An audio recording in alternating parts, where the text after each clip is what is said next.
The year is 2096, and a little over 40 years ago, our connection to outside parallel worlds was destroyed.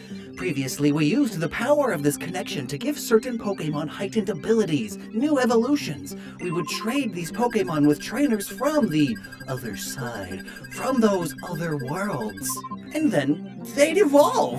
And for one reason or another, only certain Pokémon were capable of this, and some needed to be traded simultaneously with another Pokémon, or simultaneously with a particular object or element in hand. We've since learned how to merge the power of these objects with those Pokémon to induce evolution, but since that connection itself was severed, no Pokémon who relied on its power solely has been able to evolve at all. That is, until a discovery we made just a couple years ago. While researching ultra wormholes, Professor Lilith at the USURP released some sort of energy that now allows these Pokémon to evolve simply via experience, the same way most Pokémon evolve. However, they no longer evolve into their previous trade-only forms. Rather, they evolve into wholly different Pokémon. And now, I'm going to explain these new Pokémon and the theories as to why they appear the way they do.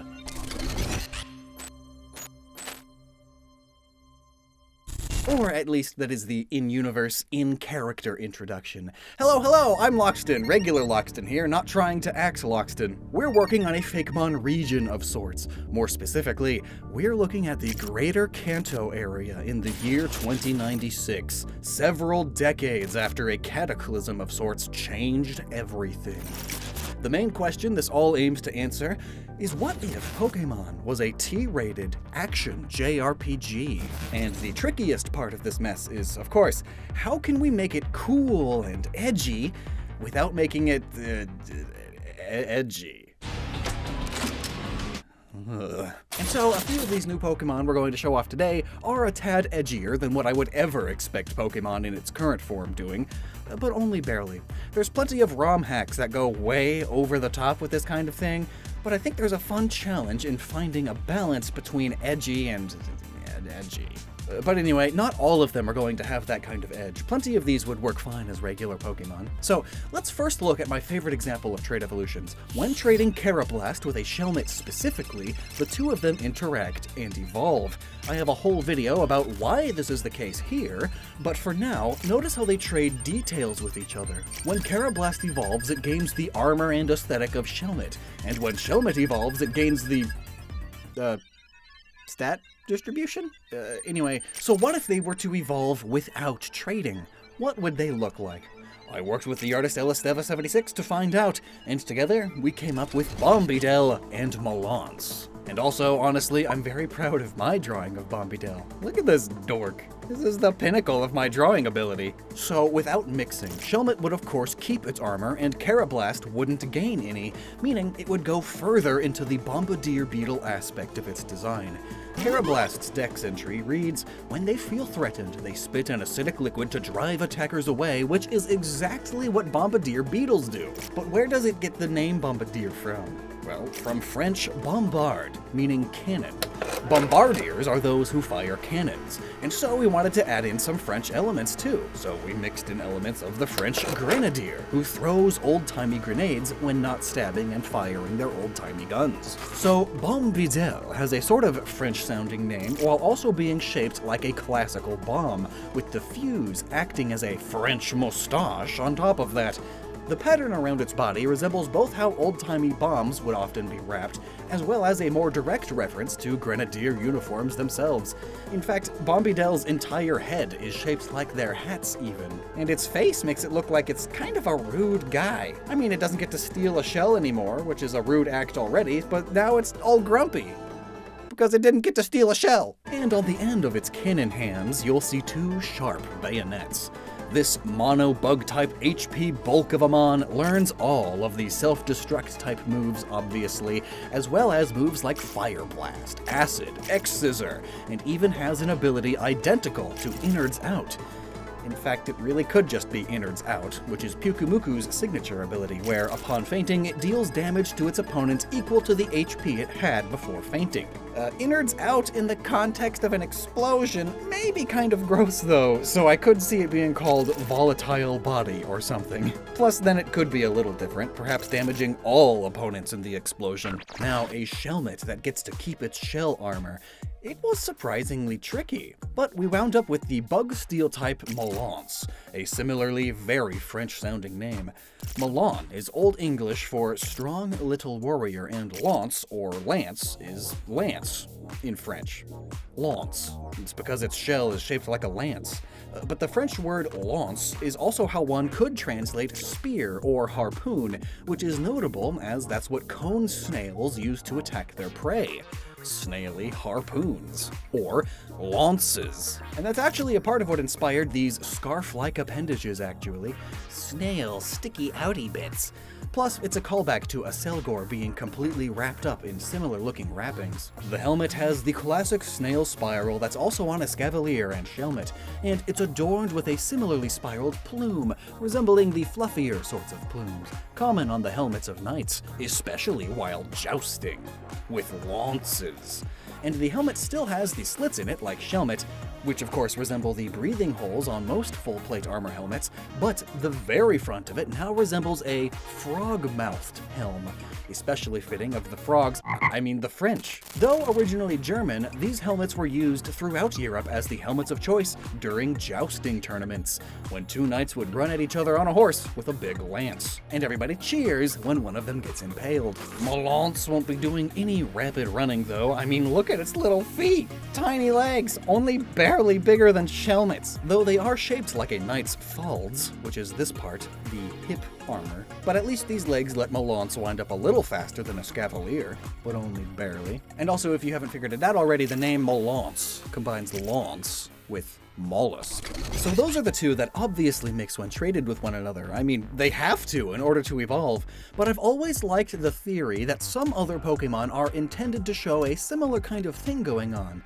Like how both Geodude and Graveler are just kind of rocks, and then Graveler is a rock with 4 arms. Meanwhile, Machamp and Machug are just kind of strange reptile men with 2 arms. But then you trade them and now Graveler has only 2 arms and reptilian features as a Golem, and Machug gained extra arms as a Machamp. So now, question, what if we took those changes away and had them evolve on their own? Well, they'd probably look a bit closer to their previous forms, right? But before I show you Machug, before I explain Machug, I have a trade to make myself with today's sponsor. Are you tired?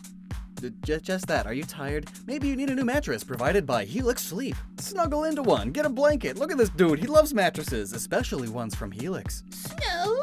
Helix Sleep provides premium mattresses customized to you or you and a partner because everybody sleeps differently, and it gets delivered right to you with free shipping. In a box that's surprisingly small, the mattress comes compressed, and when you open it, it grows. It feels like future tech, but it's here today. My wife and I have used ours for 4, maybe 5 years now, and it's still holding up, which is good as they've got a 10-year warranty, and it's still easily the best mattress we've ever used. Comfy. We took their sleep quiz to figure out what they recommend and went with the Helix Midnight Lux for its medium feel and cooling pillow top. The world is only getting warmer, so the more cooling the better, I always say. And look, I even took the mattress out on a date. I loved it so much because it's the future, and that's okay now. And we had pillows! 2 free pillows! And if you visit helixsleep.com/Lockstin, you too can get 2 free pillows and up to $200 off.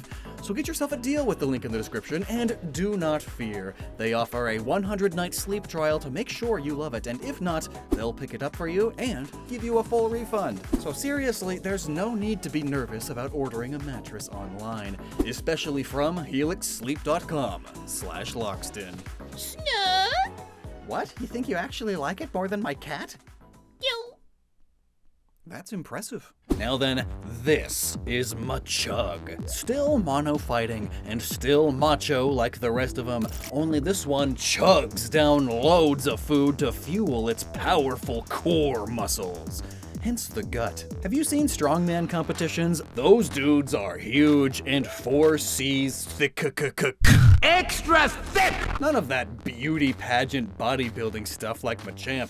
And you betcha Machug tackles like a train, yelling chugma, chugma, chugma the whole time. Chugga chugga choo choo! Game Freak, hire me. I can't draw, but I got ideas. Machamp has a tail, and both Machamp and Machug have more reptilian snouts, and I guess they lose that when the power of trading switches some DNA stuff around. Golem stole the snoot. So here, Machug gets the snout and tail back, and all of the open, exposed muscle on Machug has been filled in with more reptilian crests. Sort of like large calluses building up on the wounds. Also, interesting detail, Machug has 5 toes while Machamp has 2.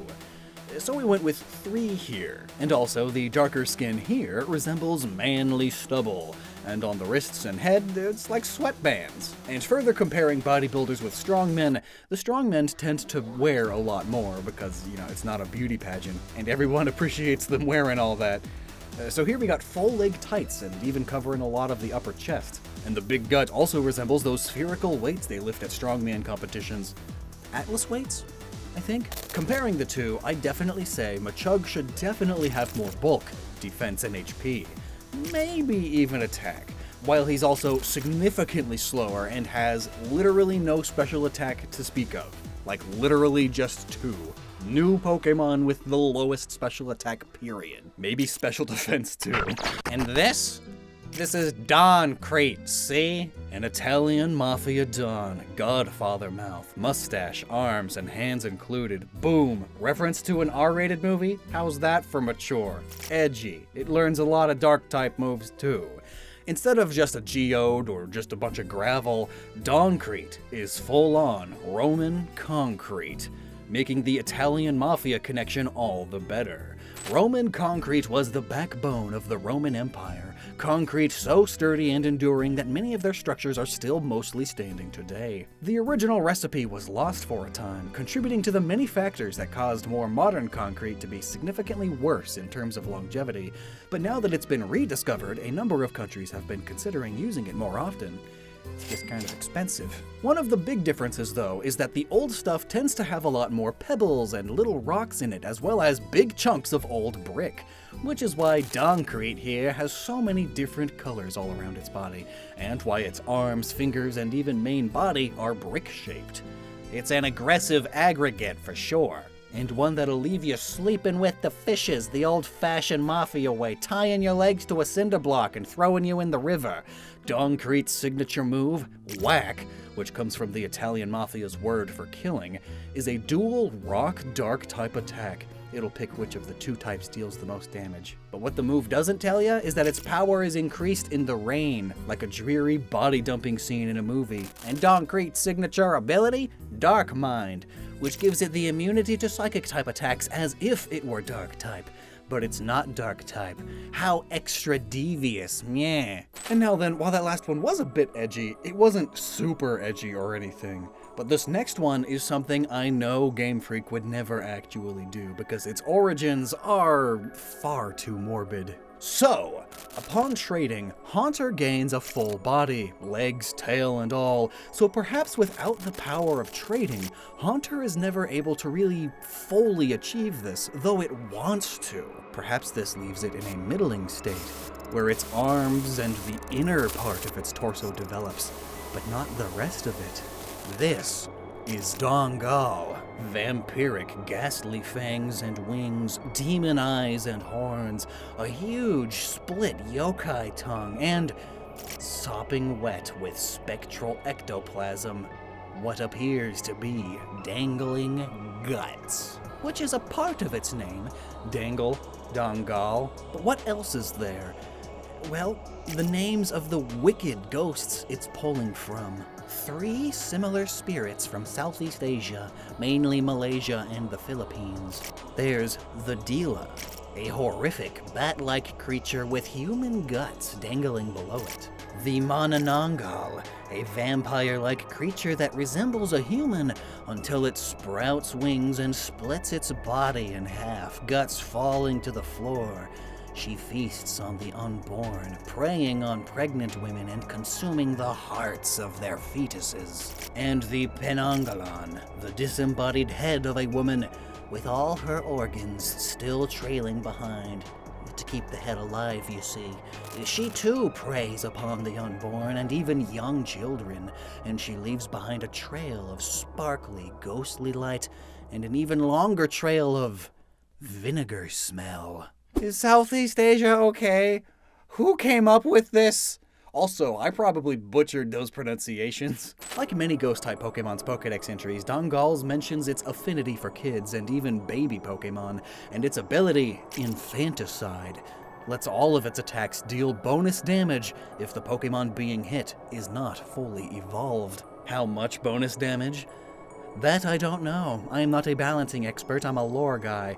But the last of the Gen 1 Pokemon was easily the hardest to come up with a new evolution for. Abracadabra Alakazam. That's like a thing. It's a thing that magicians say. And also, the Pokemon don't really change much between Kadabra and Alakazam. Like, ooh, you lost your tail and you gained a spoon. Spoon! Actually, come to think of it, Gengar gains a tail. Did it take it from Kadabra? Does Haunter secretly have a spoon? But okay, without the power of trait evolution, our new Kadabra Evo needs to keep the tail, and maybe not gain a spoon. Well, we took a note from Mega Alakazam and came up with this. Ajjimajji. You see, Ajjimajji is like the only other classic magic word in the world that doesn't sound lame, like Magikazam, Hocus Pocus, lame stuff like that. But it works out because it's the same number of syllables and it still rolls well. Abracadabra Ajjimajji, which is a Persian word, and it means, Alakazam. Or abracadabra. It's a magic word. Anyway, it's sitting down, and all about its meditation, just like Mega Alakazam. Only instead of Mega Alakazam's big bushy beard, here it gets a big bushy tail, and brings in various magic and psychic symbols into its design. The shape of its tail is that of the Hamsa, a symbol on amulets of protection, especially protection from the evil eye and psychic attacks. And the hand with the swirl on it is known as the Shaman's Hand, or Healer's Hand, a symbol of protection and a talisman of good health.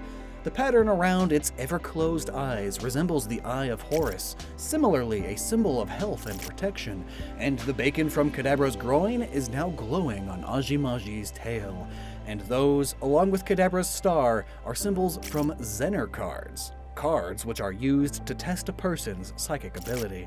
And lastly, Ajjimajji wields a single spoon-shaped walking stick, or staff, akin to those wielded by sorcerers and shamans. Also, not unlike Mewtwo in the manga. Why did they think Mewtwo needed a big spoon in the manga? Now, given all of these symbols of protection in its design, you may have already guessed what kind of Pokemon it is. While regular Alakazam is all about its special attack and speed, Ajjimajji is all about special defense and HP, and can learn all of the many psychic-type healing moves and defense buffs. And its ability, Protective Aura, sets up a light screen upon it entering the battlefield. Good stuff. And with Gen 1 done, let's skip ahead to Gen 6. Honestly, Gen 6's trait evolutions don't really need to be trait evolutions, right? It's a pumpkin. Now it's a bigger gourd. It's a ghost tree spirit. Now it's a bigger ghost tree spirit. They still work and look good and add plenty of elements, but there's nothing like different enough to justify them being trait evos, in my eyes. But then again, the same can be said of Alakazam and Gengar, so I don't know. But what could we really even do differently? Well, with the mysterious power of trait evolution completely gone, these Pokemon were left waiting and waiting in their basic forms. The release of the new energy discovered by Professor Lilith did eventually lead all of the rest of them to gain new forms, new evolutions, but one of them did manage to find a new evolution on its own, waiting around as a basic Pumpkaboo, sitting there, unevolving, for decades and decades. Something eventually awoke inside Pumpkaboo.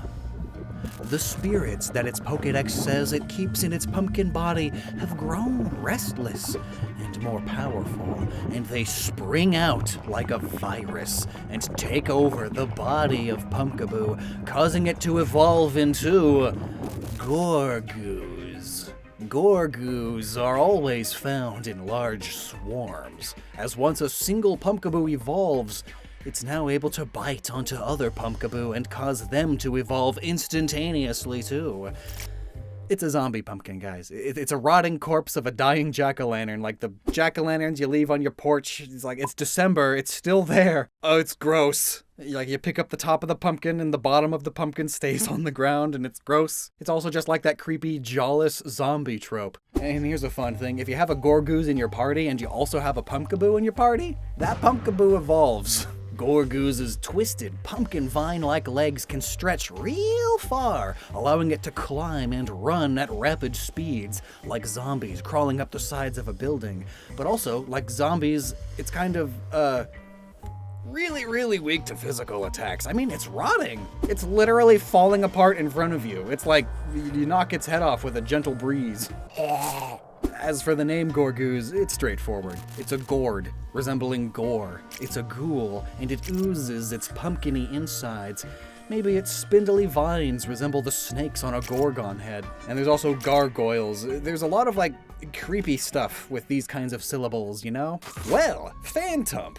One trope I love in zombie media is the badass preacher with a gun thing. Like, maybe they tried holy water first. Sploosh. Oh, it didn't work. Bring out the shotguns. And also, it feels like every other T-rated JRPG has a stand-in for the Catholic Church or just evangelical organized Western religion in it. And they are always the villain because, like, I mean... So this is Canopriest. It's got a big canopy now, as it's an upside-down Trevenent.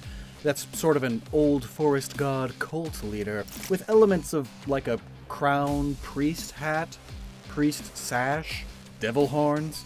It's got real big false prophet vibes, and is definitely inspired by the Devil's Tree in New Jersey. Said itself to be a portal to hell, and it looks dead, but it's not. And it's warm year-round. And the other big inspiration, have you heard of the mansion ale tree? Its sap is extremely toxic, and those toxic compounds get into its leaves and fruit, and even just sitting under this tree to avoid the rain is dangerous, as a raindrop that trickled down one of its leaves and then onto your skin will cause your skin to blister and burn, like what holy water does to unholy creatures. With its signature move, Hallow, when something is hallowed, it is made holy, it will squeeze its own fruit in its hand and then swing its arm, scattering acidic droplets of juice all around, like a shotgun blast. It's a dual ghost grass type attack that has a chance of causing a burn. Unique for a grass move. And honestly, I just really love its face. Look at that face. I love ghost plants. Alright, two left. The Gen 5 Trademon. Ew. So, Roggenrola and Bulldor to Gigalith. So this goes from like a pile of some rocks with speaker ears to a rocky creature with a head. It sort of gains this head and eyes when it's traded. So let's go the other way. Let's go even further into it's just a pile of rocks with some speaker elements. This is Boombrocks. Yeah, easy name. We're going all in with the spiky speakerness. It's like an anechoic chamber which absorbs all sound, or it's a super stalagmite cave. And both this line and bats live in caves and have massive ears, so it's got some ugly bat ear inspiration thrown in, which is also similar to these proto-radars. Before radar technology, these were used to detect incoming aircraft. What a job. Hello, what do you do for a living? Oh, I have giant ears. Now notably, I totally get not liking this design. It doesn't really look like anything at first glance. It's just like some crystals and rocks in the vague shape of a boombox, but I feel like that's a part of its charm, and also not much different from Bulldor. It's also just kind of a pile of rocks, but it's supposed to be weird. It's silicon-based life. Totally different from the biology of everything we know of. It's an Objectmon through and through, blasting sound-based attacks around it in all directions, and even capable of floating short distances by vibrating its speakers at a high enough frequency that it rides along the sound waves. Look, if Mr. Mime can make barriers by vibrating, this isn't too far-fetched. And lastly, Timber, Girder, and Conkeldurr. Construction worker carnies with gross flesh blobs. One big difference between Girder and Conkeldurr are their heads. We got gross, fleshy clown hair, and then balloon animal butthead? So let's keep with the clown hair for this new Evo, and let's go in another direction with it. Demolition instead of construction. Just as important, really. But what's the big new addition? Well, how about some proboscis monkey elements? The line already has some gross lumps and proboscis. This is Dismandurr, a big, strong trope of a carny strongman carrying a wrecking ball. It destroys and dismantles things, hence the name. And also, it's a comedic relief Pokemon akin to Wobbuffet, and why not? Why? Why not? And remember, in Japanese, Wobbuffet's name translates to "that's the way it is," which explains it popping up all the time in the anime. Its name is a joke. That's the way it is! So same here. Oh no, we're trapped under a bus! Who's going to help? Disman! But who could we really trust with something like this, Doctor? Disman! Oh hey, you wanna go to the comedy club? There's this new comedian in town and he just riffs on the audience members. Oh really? What's his name? Disman! It is definitely the kind of Pokemon that just shows up randomly in the anime to scream a part of its name. And plus, this whole line of Pokemon is already like the butt of plenty of jokes, by which I mean it's a popular one to hate. They are ugly, and nobody likes them. So lean into that and make them funny. Plus, you know, carnies, they're supposed to be funny. This all makes perfect sense to me. And also, the pink parts on this line are supposed to resemble like bulging veins, right? So Dismandur's tail and nose and groin. Well, the nose and huge eyebrow ridge is supposed to give it big Russian strongman kind of look, as that's a big part of the trope, hence TF2's heavy even. Sandwich, make me strong! And the large ridge of Soda Popinski and this dude who's real, I guess. So, Dismandurr, Boombrocks, Canopriest, Goregooz, Ajjimajji, Dangal, Machug, Doncrete, Mollonce, and Bombeedel. All new, non-trade evolutions for Pokemon who could previously only evolve via trading. I think we did a pretty alright job here, especially with some of the edgier aspects. But what do you think? Let me know down below, and until next time, you never stop using your noggin. And I hope you enjoy this project of Pokemon Legends Neo Ghetsis. It's a mouthful. Dismand!